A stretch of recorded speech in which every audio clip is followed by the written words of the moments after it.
Okay.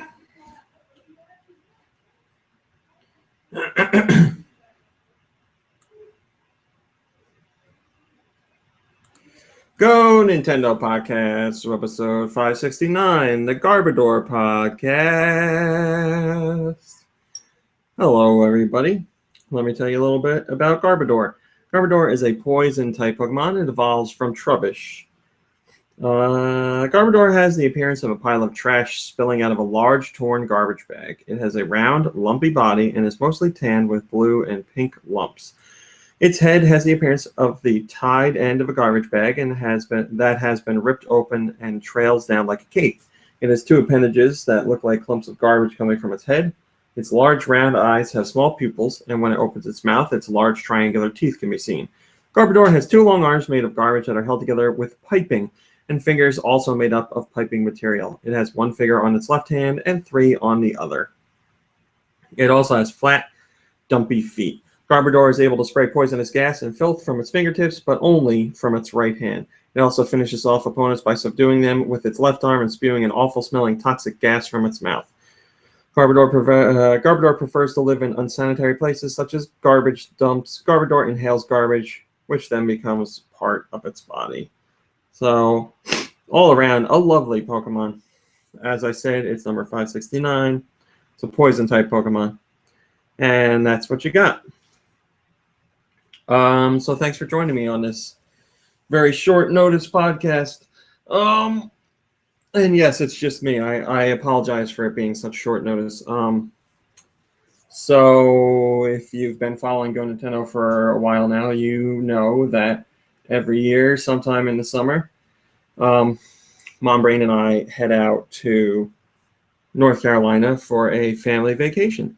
And that is what's going on this weekend. We are leaving tomorrow, actually. We usually leave. So the rentals are Saturday to Saturday or Friday to Friday. This is a Saturday to Saturday rental. And we usually leave Saturday like midnight and drive through the night and get there about like 7 or 8 in the morning. And that's all well and good, but the problem is when you get there, we're wiped out. You know, you're just very tired from driving all night and from not sleeping. So we try and power through that day, but it eventually zaps you. So this time we decided we are going to leave on Friday, and we're going to go down there and get a hotel room just for a day because we need a place to stay before the regular rental house is open to us, because we go with pretty much my mom's whole side of the family. And they've been going down the day before for a while now, and they've been telling us we should do it. So this time we are listening. So we're going down tomorrow, tomorrow. We're going to be leaving tonight at like 5 in the morning or something like that. So that's the plan. And then tomorrow I'll be working as usual. I'm going to be driving when other people are covering the site like they usually are at that time in the morning. So you have Nintendo covering the site, and then you'll have your Schiller taking over for a little bit. Just let me get checked in at the hotel, and then it's back to me, and I'm working like usual. And again, when I'm on vacation, it's just literally a change of scenery for me. I'm still working like I usually do, still have the same schedule, but I'm in a different place. So nothing's going to change on the site. Still business as usual here. But that's what's going on. And because I'm an idiot and we don't go down on Fridays, I was like, oh my God, I can't do the podcast Friday because I'm not going to be home. And I don't want to have to pack up all this equipment. So I was like, I have to do the podcast today. So here we are. That's what I'm doing. And it's a sad podcast day because, as you know, last week was PC's final podcast because she's moving. And she will be back in like a month or a couple months to visit and say like final goodbyes. So she's got something else going on right now, and then she's really, really moving. So for all I know, she might be on a podcast then one of those weeks when she's back. I know if she can, she would love to. I just can't guarantee that she will be. But then after that, gone for good. So thank you very much to everybody that's been saying wonderful things to her and talking to her on Twitter and saying great things about her on the podcast, and Facebook messages and comments on the site itself. very nice stuff. I really appreciate it, and obviously she does too. She was a great member of the podcast and added a lot to the show. I'm going to be really sad to see her go. Obviously not because of the podcast alone, more so because she's one of my best friends and I love her and I'm going to miss her when she's gone. But yes, also because of her contributions to the podcast. But, you know, believe it or not, we hang out outside the podcast. So it has not been a fun week. It's been sad because she's going away. But that's what happens. We've had podcast members come and go before, and now it's happening again, except I know you guys. I thought she was something, thought she was something a little extra special, and I agree. But she will be on the show in the future. You never know when she'll pop up. If I get word that she is going to be on the show, I'll be sure to let you guys know. But that's that. She's gone. So today you're stuck with just me because of the circumstances that we're following after PC's leaving. It's a tough act to follow, but I'll do what I can. So no parents play this week, obviously, because my parents are also going to North Carolina, and they are busy packing and getting ready because they're leaving the same time we are. So they're not around to record an episode today. And then next week we're going to be in North Carolina, so I'm not going to have my equipment there either, so we're not going to be able to record there. So these are your 2 weeks without parents plays, and then we'll get back to them once we're back in New Jersey and on our regular schedule. So I apologize for that. And we're still going to do the podcast regular next week. It's just once we get in from our trip back from North Carolina. So that podcast is always funny because Mom Brain and I are really, really out of it when we do it. So it's more scatterbrained than usual. So I apologize in advance for that, but it's interesting. Maybe we'll just do Twitter questions next week. Get to the ones you guys asked that I didn't get to answer. But there is still Eggbusters to watch. Name of Austin, the latest episode of Eggbusters has him checking out a unique glitch in Donkey Kong Country Tropical Freeze, where he hears about a glitch that lets you go out of bounds in the game, which is not something you really see in a 2D platformer. Usually, especially if you watch his series, you see him tackle a lot of glitches that take you out of bounds in 3D games. And while Donkey Kong Country has, polygonal graphics, the plane that you're moving on is 2D. But there's a glitch to get you out of bounds, and he tries to replicate that glitch and see what he can find out there. So check out that episode. You can get a link in the Go Original Content section of the site, or you can go to YouTube and search that one show fun and see the entire series as well as the other videos that Austin does. And I highly recommend you do that. I guess that's it for the extra stuff. I'm going to get into news. Obviously, we're not going to be too heavy on news this week because it's only Thursday. And there's still stuff to talk about, but normally I'm doing top stories on Saturday, and we're missing a couple days. So I'll give you what I got.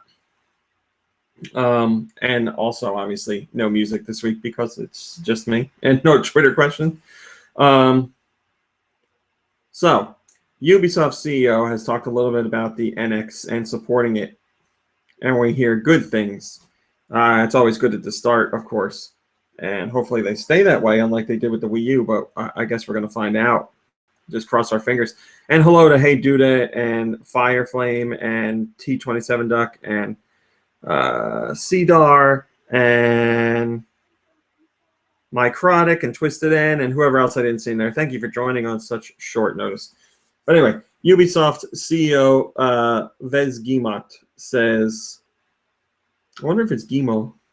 Whatever, you know who the guy is. He says, you can expect we'll support Nintendo. Nintendo is one of the best partners in the world. That's in reference to supporting the NX at launch. So it seems like they're going to have some content at launch for the NX, and hopefully that means more than just... You're welcome, Hey Duda. And hello, Maximilian X. Hopefully that means more than just Dance, because I'm sure fans would be a little upset if Ubisoft was like, we're going to support the NX at launch. Here's Just Dance, and that's it. So obviously we'll find out more about that later and cross our fingers for something more than just dancing content. Not that I have anything against that franchise. It's just I'm sure fans are looking for more. And then he also talks about lessons learned from the Wii U. And he says, we could see it wasn't selling as fast as expected, so we reorganized around other platforms. With the Wii U, we were able to relaunch Rayman 2D. It was a good thing for the company and the brand and its fans. If you remember, it was supposed to be Wii U exclusive, but we made it multi-platform when we saw the Wii U wasn't selling fast enough. The Wii U has done quite well. It's still a Nintendo machine with lots of great franchises, and we've sold lots of copies of Just Dance on it. So they're saying, yeah, you know, it didn't go as we would have hoped, obviously, as Nintendo would have hoped as well, but we still did some things for it. We still made some money on it, and Nintendo is an important partner. I know a lot of people crap on Ubisoft a lot because of, you know, whatever reasons. They're more family-friendly content that they bring over to the Wii U and ignore it for the more core gamer content, but I still think they're an important partner. Immediate Muffin has the top-rated comment. He says, I feel the need to restate it wasn't the fact that Rayman went multi-platform. It was the fact that they finished the Wii U version. It was delayed just to launch on multi-platform. God forbid their software may outsell. God forbid their software may sell a couple of Wii U's before the other versions came out. Oh, and not to mention the time it would have been released was during a software drought, and a lot of early Wii U adopters were looking for new games to play. But hey, I eventually bought it when it was dirt cheap on the eShop. So learn something there, Ubisoft. Yes. While I'm not as down on Ubisoft as others are, I can definitely agree that it was very annoying to see them finish Rayman and not release it on the Wii U when they had said they were. And it was what, almost a year, if not a year, delay. And then it ended up on other systems. And the Wii U version sold the best, but overall didn't sell well on any platforms. And I think that's because a lot of fans were really upset with how that whole thing went. But hopefully things change with the NX and we see better long-term support and we don't run into situations like that again. I mean, obviously that's what Nintendo's working for and that's what they want to make sure happens, but you can try and do everything right, which I'm sure they thought they were doing with the Wii U, and things just didn't work out. So there were elements that they've learned from the Wii U that they're going to apply to the NX to try and avoid that same situation, and hopefully that does happen, but you never know. Miyamoto and Bill Trinan were talking to Game Informer, and Game Informer asked Miyamoto what he feels is his most underrated game on the Wii U. And Miyamoto specifically says, I think personally Star Fox Zero is a really fun game if you sit down and play it.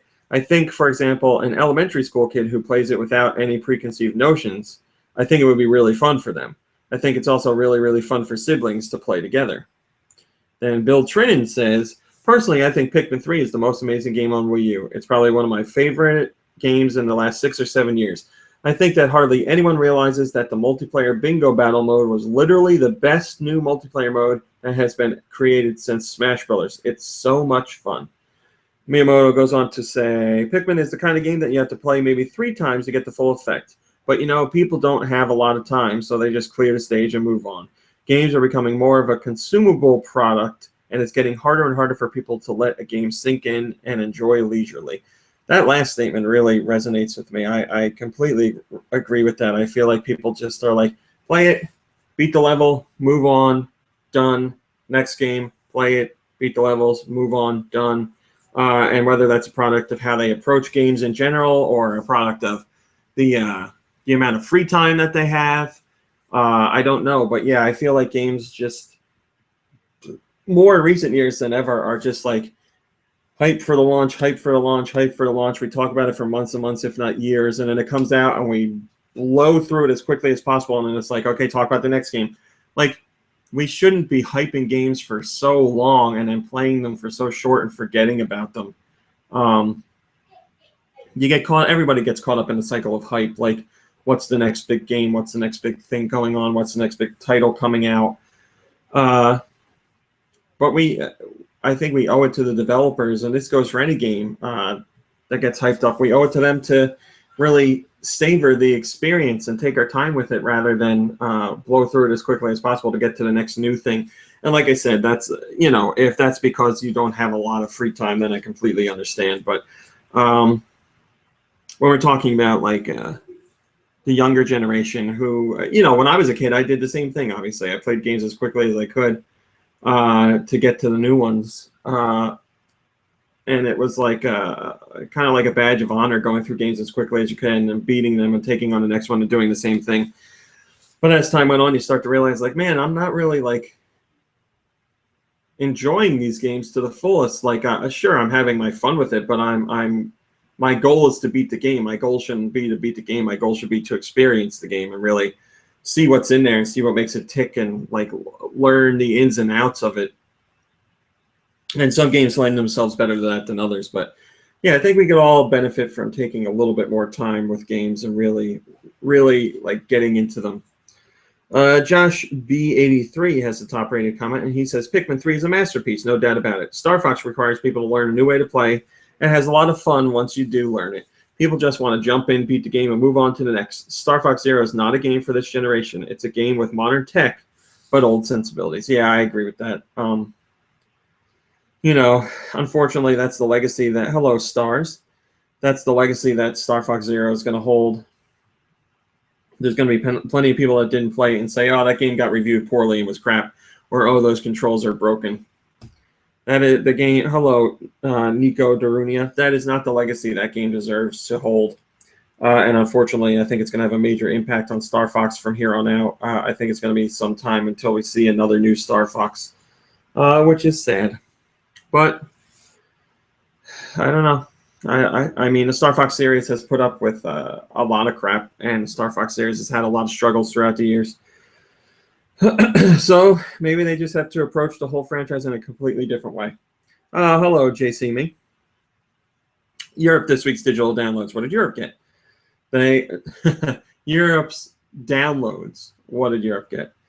On the Wii U, they got Sudoku and Permudoku, Tap Tap Arcade 2, Cube Life Island Survival, which I believe has an update right now. 3DS eShop got Fire Emblem Fates new DLC. Professor Layton and the Eternal Diva is now a video download on a 3DS eShop. So if you haven't seen that movie, you can now download it if you want to on your 3DS, and that is a paid download, not a free stream. 2D Dream Fever Polyphonic Branch. This is a 3DS theme. It's a Hatsune Miku theme. There's the Happy Synthesizer Easy Pop theme. Features a Vocaloid techno pop song, which is sure to get you excited and happy, says the press release. Love Trials /40 MP theme. This is another theme sung by Hatsune Miku. And the, I guess, YouTube version of it has more than 1.4 million views. So now you can have that as a 3DS theme. Senbon Zakora Korosa is another theme, which has 10 million views on Nico Nico. So you can make that a theme on your 3DS. There's also Hello Kitty Bicycle Love, Hello Kitty Cafe, Hello Kitty London Calling, Roro Hello Kitty. Those are all 3DS themes. Obviously, Hello Kitty is involved. And finally, the Winx Magic Summer Rainbow theme is available on your 3DS. Fiora, Stella, and Bloom are ready for a magical summer at the seaside.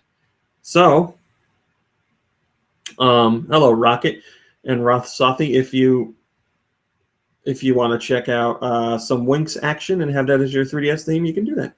And those are your digital releases for this week in Europe. And obviously, there are some sales to check out, as well as so you can check the full press release to get that information. Martin's stuff says, wait, that Professor Layton movie to download? That's a real surprise. I'll certainly be getting that. This pleases my Picarats. Yeah, I wonder why now all of a sudden they were like, hey, you know what? We should put that Professor Layton movie up there on the 3DS for people to download. Like, what happened now that the powers that be decided that needed to be on the 3DS eShop? I don't understand how stuff works. Miyamoto has commented on a homage to Mario that Disney did, but they didn't do it recently. This is, I believe, a video that was created in 2013. Disney was working on those animated Mickey Mouse shorts, the more traditionally animated. They were still done on computers, but it was 2D animation. They were doing a whole bunch of shorts with Mickey Mouse, and in one of them, the short is called Tokyo Go. And Mickey Mouse is running around Tokyo and doing a whole bunch of things over there. And that one segment of the animation has Mickey Mouse basically running around in Super Mario Brothers, complete with like the same sound effects and everything. And I don't know why Game Informer asked Miyamoto about it now, but they did. They said, "Hey, what'd you think of that?" And he said, "I haven't seen it." So they showed it to him, and after watching it, Miyamoto said, "Is copyright an issue for them to use our sounds?" And then he laughs and he says, "It's very flattering. We finally got a cameo together." The Game Informer said, "Well, now that Mickey has been in Mario's world, maybe it's time for Mario to be in Mickey's world." And Miyamoto shook his head and said, "Disney is very strict," and laughed about it. So basically he's saying, Disney can, pay homage to Mario, and we're okay with that. But I think if we tried to do the same thing with Mickey, Disney might get on our ass about it. I don't know. I don't know that they would. But you have to consider, like, what the medium would be, because Disney obviously does a lot of animation, and this was literally, like a 5-second segment in one of Mickey's animated shorts. What would Nintendo do? Like, what would they put Mario in when it came to Disney stuff? Like, what would they do with Mickey? Like, they can't really put him in a game. Like, they can't put the character in a game because that you'd have to get that licensed out. Maybe they could put, like, Mickey's red shorts somewhere. Like, it'd have to be something that you could get away with, something that wouldn't have to get an official approval. But then on top of all that, like, would Disney really be mad? They did the same thing to Mario. And obviously respect Nintendo and the character, which is why they did it in the first place. So I'm sure Nintendo could get away with something, sneak something in somewhere. And as long as they don't make it the selling point of the game, it's not like it's going to be, Super Mario Bros. Mickey edition or something like that. It's just a little nod to Mickey or Disney tucked away in there. I'm sure they could get away with. But Miyamoto seems like he's a little too worried about something coming of that as far as legal battles go. So he's not doing anything. Wouldn't it be nice to see those two officially work together in a game? That'd be really cool. Vonter has a top-rated comment, and Vonter says, both have very cherished and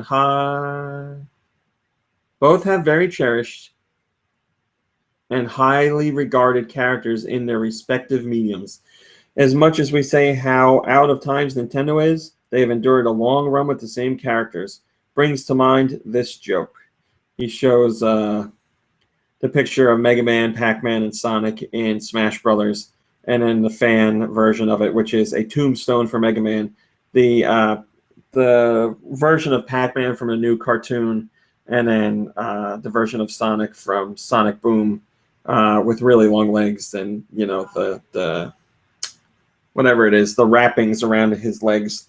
So saying, Nintendo handles their characters well and treats them with respect, as does Disney, which is why both have lasted so long, where some other companies may not be treating their characters as well. I mean, I don't know. I think Capcom's treatment of Mega Man is certainly sad recently, because it seems like all it gets is like a crappy mobile game that nobody wants or nobody plays or nobody likes, rather than, a real new entry in a franchise. So I could see the handling of Mega Man being really frowned upon. Pac-Man has looked different and done so many different things over these years that I have no issue with how he looks in the new show or anything like that. He's still a yellow guy and he eats pellets. Like, he's still a circle too. Like, it's really not that different. I may not personally like the visual style of it. Like, I'm not crazy about the design. But I don't think it's anything like blasphemous for the franchise. I think it's fine. And Sonic, I feel the same way. Like, I really like Sonic games, and I buy Sonic's latest titles, even though usually in recent years I'm more disappointed than happy about them. But it's not like I saw the designs for Sonic Boom and I was like, "What? Sega's lost their mind. What's going on? Sonic's got a scarf. This is insanity. They're ruining Sonic." Like, I don't know. I'm always up for a character refresh as long as some there's good reasoning behind it and there's some time put into it.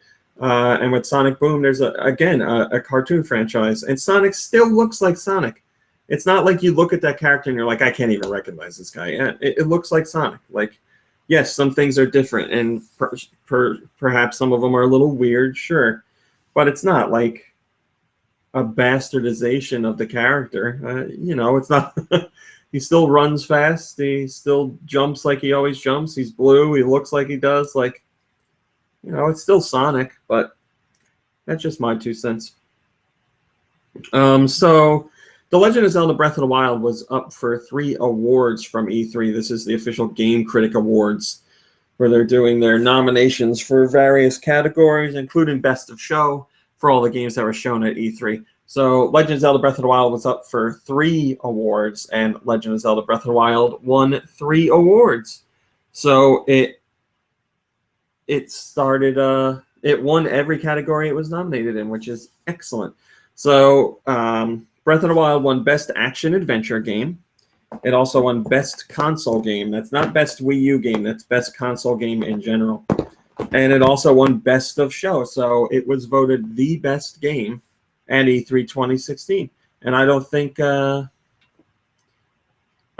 crazy to say. I think it's very well deserved. It got the most attention at the show, without a doubt.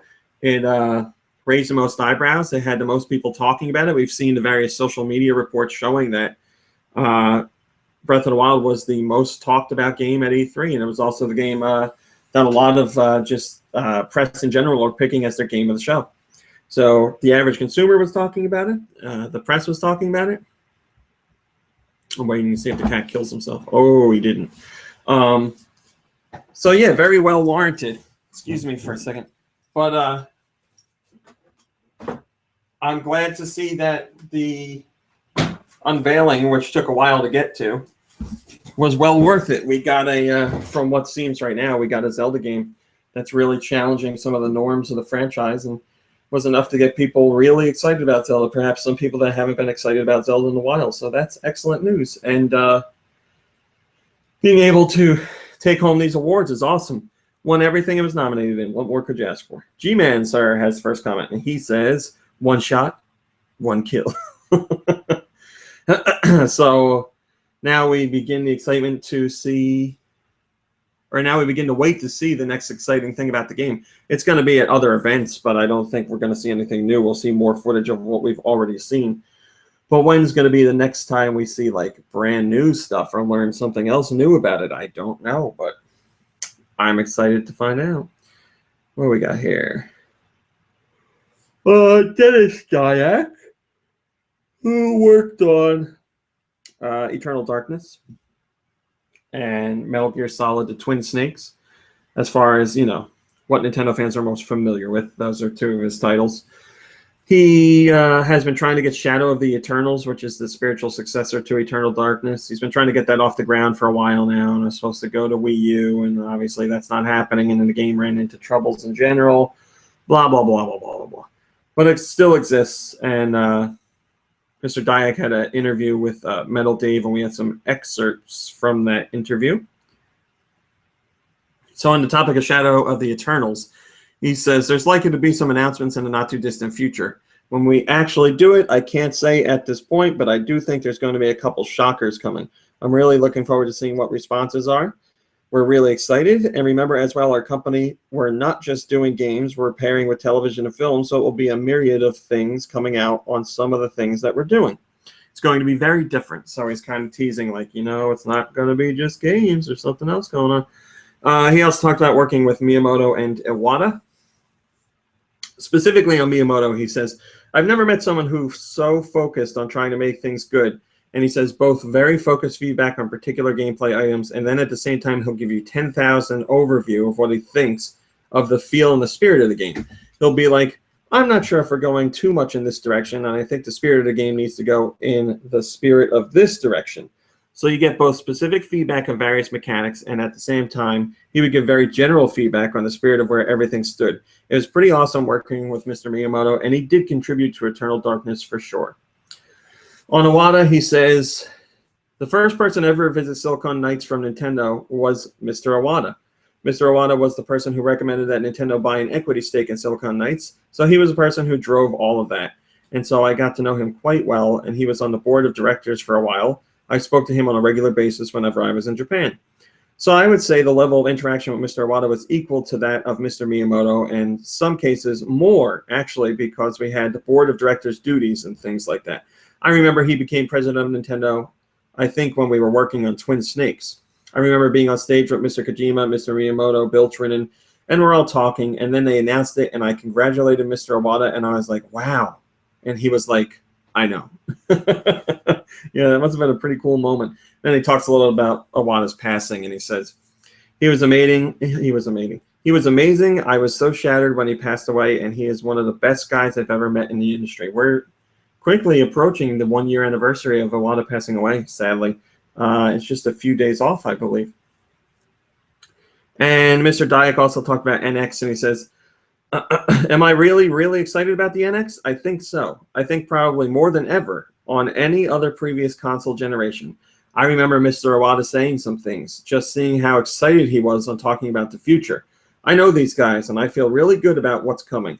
So, and I think those who are concerned and worried don't. So he's saying, don't worry. You got no reason to worry. If you're worried about Nintendo and the NX, you shouldn't be. He's excited more than any other console generation before. So that's some high praise right there. Panurge Jr. has first comment, and he says, Dyack and Silicon Knights are a great example of a team that can do good work, but only with the sort of supervision that Nintendo or a similar publisher provides. On their own, not so much. So that as much as I want a sequel, direct or spiritual, to Eternal Darkness, I think expectations are best held in check. And that we might as well just play Eternal Darkness again if that's what we want. Well, you know, I understand why you're saying it. Silicon Knights has definitely had some lame duck projects over the years, without a doubt. But like you said, they've also done some great work. I just want to see when they're taking something completely of their own, not working for another publisher, you know, just doing exactly what they want for their own ideas and own project. I want to see how it comes out, which is what Shadow of the Eternals will be. So I'll hold my judgment until that actually happens.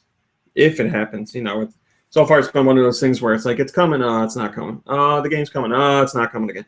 So if and when the game actually comes out. JC Me says, never beat Eternal Darkness. You should go back and do that. It's a fantastic game. I should go do that again, see how well it holds up. The Paper Mario series focus is on puzzle solving and humor, says Nintendo.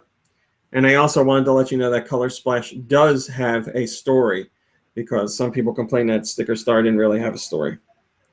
This is a Kotaku interview with Nintendo producer Risa Tabata. And Ms. Tabata says, this game is an action-adventure, talking about Color Splash. I'm sure you're aware that at Nintendo we also have another series called the Mario and Luigi RPG series.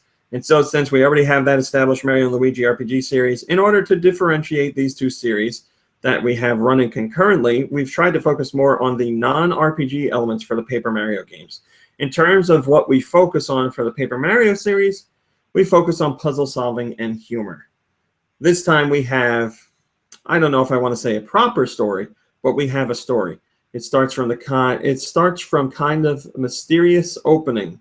You're not sure what's going on, and as you go through the story, you'll realize, oh, this is what happens. And there's a lot of interesting stuff that happens with you and Huey. Huey is the paint bucket that you're carrying around.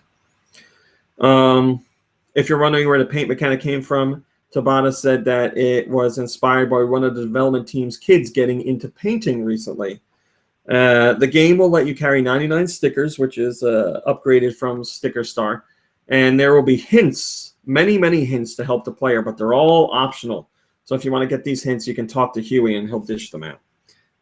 You guys are not on board with this game. Story has a lot of comments on it, and it has a -4 vote overall. I'm sure it'll be a top-rated comment. Yep, top-rated comment comes from Rack Attack Force. And he says, I'm not against the change, but I do have to ask, if you're moving away from RPG mechanics to action-adventure, why create the Sticker Star battle system instead of refining the Super Paper Mario mechanics? I mean, I'm not crazy to think that that would make more sense, right? Keep the battles as part of the overworld rather than in separated encounters. Well, I think that's a valid point. We'll have to see what comes of Color Splash. I'm not as down on Sticker Star as everybody was, which I've said a few times in the podcast now, and I'm quite excited for Color Splash. It'll be interesting to see if it makes enough changes and tweaks to win people back, or if they're just going to keep complaining that it's not, you know, the 1,000-Year Door 2. We'll find out soon enough. We'll find out this year. What we got here? Michael Pachter super analyst Michael Pachter talked about the Wii U, talked about the NX, talked about Zelda Breath of the Wild. So some of this, I'll give you your Michael Pachter trigger warning. He says some negative things about the Wii U. This is his full statement. The Wii U has sucked. It's a complicated, hard-to-use console because the gamepad just adds a layer of complexity that's not intuitive, and people didn't like it. It wasn't well designed. The gamepad didn't have a battery that was efficient for people who play more than an hour at a time, and it didn't have third-party support. An hour at a time. The gamepad battery is not great. I will give you that, but I can get 3 hours out of it. Not hour at a time. Hour at a time. That's a bit ridiculous. Nintendo really lost third-party support. EA supported the launch and then stopped making games for it a year after. If they don't have third-party support, the only people who end up buying a Nintendo console are fanboys who only want to play Nintendo games. Now flip that. If you are not a Nintendo fanboy but you love Nintendo games, the cost of playing them is you've got to buy a second console because you're already playing GTA or FIFA on your Xbox One or PS4. So just to play Nintendo games, it's hard to justify a console, with one exception, Zelda. I totally get why people would buy an NX to play Zelda. It's a freaking great game. I don't know if Nintendo's telling me the truth. They're not liars. But I don't know if Nintendo is exaggerating the fact that they told me that the map in Breath of the Wild is 12 times the size of the map in Twilight Princess. Like I said, I don't really know what that means, but it sounds like there's 12 times as much to do. The point is, it sounds like a much, much bigger game. And if the game is as big as they say, that's enough. You will buy a console just to play that game. Obviously, they're going to have other games coming up behind it. I think that they recognized a year or two ago that the Wii U was kind of over. I think they probably diverted all their development efforts to support NX. Zelda is going to be an essential launch title. It will be the biggest game out. So I think the NX kind of quickly sells the same install base as the Wii U. And assuming the NX is not as complicated as the Wii U, assuming that they've solved the gamepad problems, whether it's just a conventional controller or they fixed the battery life, made it more of a tablet, and there's more to do with it on the NX. If then you get third-party support, I think they're going to be competitive again. I frankly think that they've benefited by the Xbox One S not being an upgrade over the Xbox One. It's just thinner and lighter. I think they benefited by the PS4 Neo and the Xbox Scorpio essentially being mid-cycle modest upgrades intended, I think, to support VR and all fully backward compatible. Maybe the NX is coming at the right time. It looks like it looks a lot to me like the NX is going to be essentially a PS4 in a Nintendo case. If it's that powerful, if it's easy enough to architecturally for all publishers to support, so FIFA, Call of Duty, and Battlefield are on the NX, then I think this thing is going to sell really well. Let's hope Nintendo got their mojo back. Let's hope they get their third-party support. If they do, I frankly think it is enough to carry the NX launch. If they get third-party support, it will sell 20 to 50 million units and be a solid competitive console. So, starting off by saying the Wii U sucked. Some negative things there and some incorrect things, but overall very positive. He thinks Legend of Zelda Breath of the Wild is a fantastic game from what he's seen. He definitely sees it as a system seller. He thinks Nintendo has learned their lessons from the Wii U, and he thinks they can be competitive with the NX. So overall, good stuff. G-Man Star says, in before someone gets triggered by the Pachter warning. Yes, that's true. I always have to put the Pachter warning on the site because people complain so much. So believe it or not, people haven't complained since I did that. So people have actually heeded the warning rather than saying I just shouldn't post this stuff at all. Miyamoto talked a bit about how Nintendo creates their titles, like the magic elements that go into Nintendo's games, the elements that make Nintendo's games what they are, the things that make Nintendo games so unique. It's part of a very large interview over at Kotaku with a lot of like abstract concepts and stuff like that. So you want to make sure you check out the whole thing, but I'll read you some snippets. Kotaku asks Mr. Miyamoto, how do you know when a game is good? And he says, ultimately, I want a lot of people to enjoy the game, but the initial barometer and gauge is whether I enjoy it or not. Another thing is whether the uniqueness is maintained in a game as a Nintendo game compared to games from other companies. It could be how to play the game or some of the techniques or technology being used. There's always a limited amount of things that we can use, so it's how we use that and in what combination. So it's really, instead of creating, a little more like editing in a sense. I think it comes down to the experience of the customer or people playing the game. It's something we do with the Wii U. You can only experience playing a game with 2 screens on the Wii U, and it's really about using the past techniques and technology that we've used before. We keep at it, and at the end of that, we discover something new. So again, that's just a small part of a very large, interesting interview. It's really like a look behind the curtain that we haven't ever really gotten before. You're not going to hear like any huge secrets or anything like that, but you will get like a very interesting look at how specifically Mr. Miyamoto works on games at Nintendo, and you know, some of the ideas that pervade Nintendo altogether. It's really interesting. Like I said, take some time to read it. Chocolate Shake says, I wish the guy continued good health. He's a legend. Well, that's a nice thing to say. And you guys rated it the top comment, so that's pretty good too. So long, well, I don't know how long it was. Maybe a year ago? Maybe not a year ago, maybe a little less than that. Miyamoto was like, hey, Pikmin 4 is almost done. Get ready. And then, you know, we didn't hear anything about it since. And people have been like, what's going on with Pikmin 4? I wonder where that is. So the guys at Game Rant actually asked Miyamoto, because they had an opportunity to do so, they asked him, what's up with Pikmin 4? And Miyamoto says, you are right. We're working on Pikmin 4. So, you know, when we're in development, we have to create a list of priorities, and it's been hard to kind of fit that into a list. But we're hopefully starting to see that on a list now. So the game went from being almost done to, well, we'll get to it when we get to it. Obviously, Nintendo has had some other pressing issues in there, like the Wii U not selling well and ramping up for the NX. So I'm sure that's where the focus is coming in. I don't think anyone's crazy to think that that Pikmin 4 is coming to the NX. For all we know, you know, they haven't officially said what system it's coming out on, so maybe it could come out on a 3DS. But I'm sure it was going to go Wii U and then got moved to NX. But whatever. Sounds like we're going to have to wait a little bit longer to actually see the game. And it seems like that's going to be a new tradition with Pikmin in general. It's going to be worked on for a system and then moved to the next, just like Pikmin 3 was worked on for the Wii and then moved to the Wii U. So I guess that's how the series goes now. JRob23 says, the game is probably finished, but they can't reveal it because they know it'll look bad, that they took it away from the Wii U. It'll either be a launch game or summer, as they're trying to stagger releases for the NX. That sounds about right to me. I would imagine it'd be launch window, but if not launch window, yes, that summer. That sounds spot on to me, my friend. Hello, Andy the Zombie. North America. What Wii U and 3DS downloads did we get?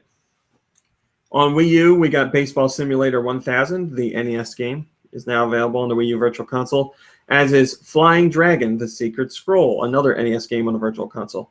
On the new 3DS, you can get The Legend of the Mystical Ninja, one of my favorite games of all time.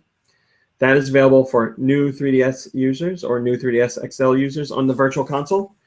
Take control of Kid Ying and Dr. Yang in an action-adventure through feudal Japan. Overcome 10 levels of the Dragon Beast to save Princess Yuki, battling through stages of intense 3D and 2D zones filled with zany characters and fun minigames. It's a fantastic game. If you've never played it, you absolutely should download it, especially when you can get it for such a cheap price. Sales, as there usually are. 3DS Theme Shop got the Legend of Dark Witch 2 Rudy theme, the Legend of Dark Witch 2 Sola theme, and the Legend of Dark Witch 2 Zizu theme. Also on Wii U is Steel Lords and Tap Tap Arcade 2. So those two are available. So kind of a quiet week here in North America, which I'm sure you guys are unhappy about. First comment comes from the King of North, and he says, come on, Nintendo, release Super Mario RPG for the new 3DS. You know you want to.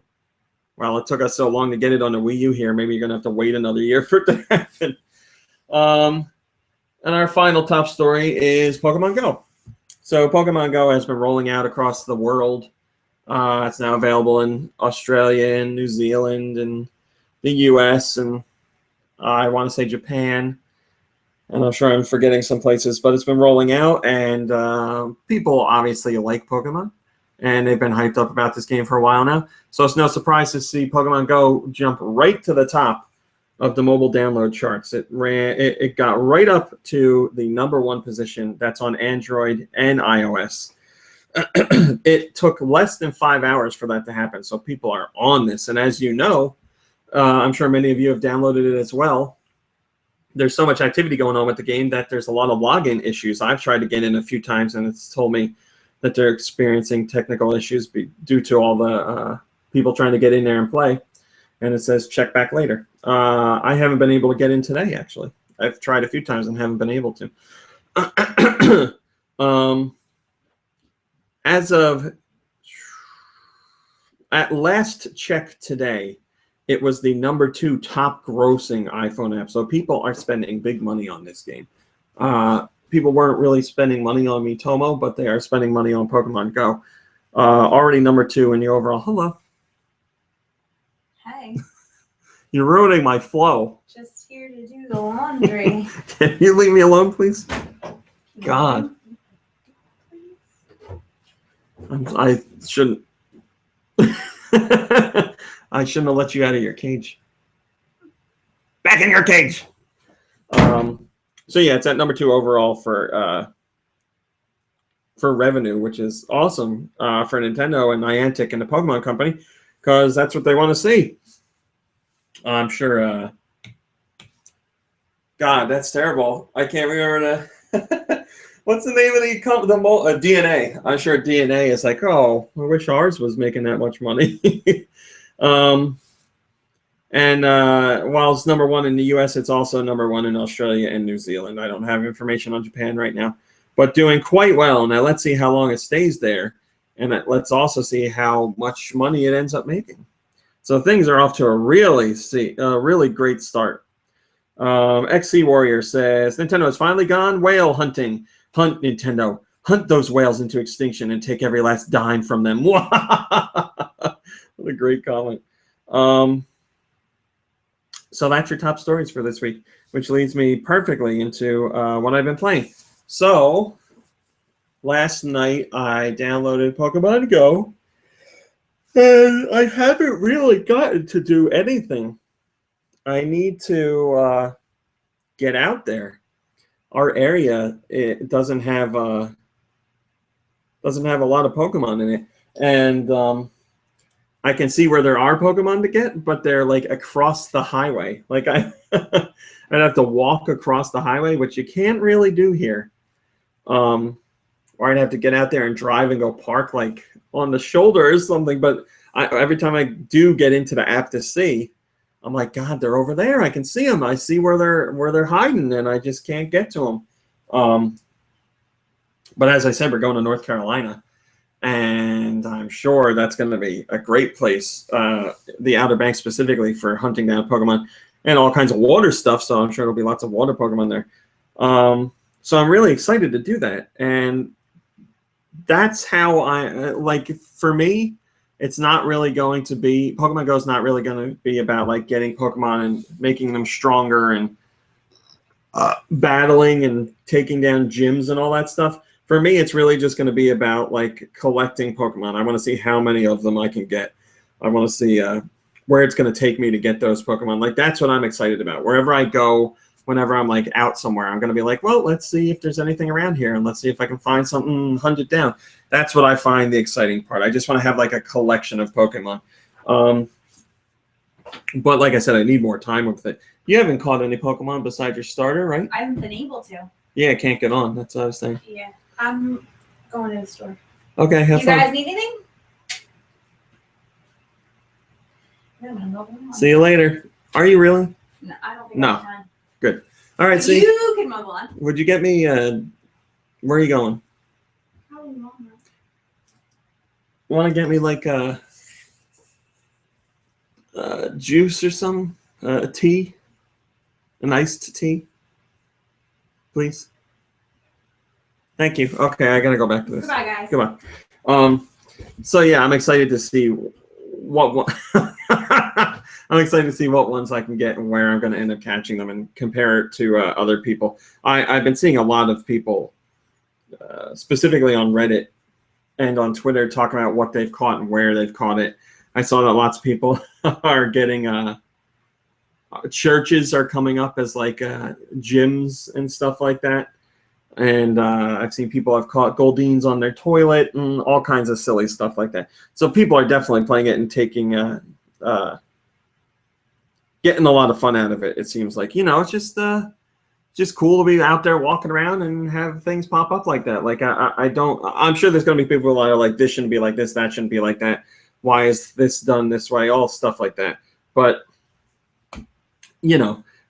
for what I plan to use it for, I'm very excited, and I'm sure the more time I put in with it, I'll have some minor quibbles or anything like that. But it's a free experience. I'm not going to put any money into it, so I'm not really gonna.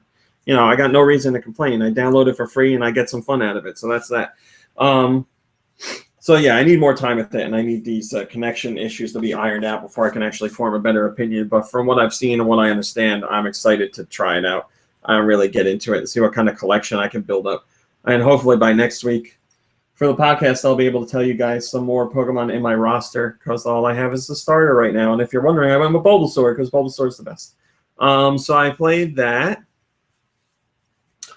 I've still been playing Doom, taking my time with Doom, trying to go through and find all the secrets and levels, which I always end up missing stuff. But, I get at least half of them on the first run through. So I'm playing that still and enjoying it.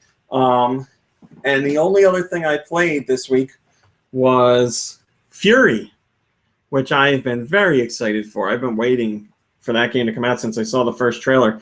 That's I don't know if it's on other systems, but I know it's on PS4 for sure. And it's free for PlayStation Plus members.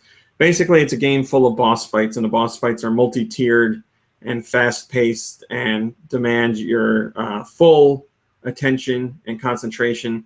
And it has an awesome soundtrack, and it plays just like I thought it would. It's very challenging.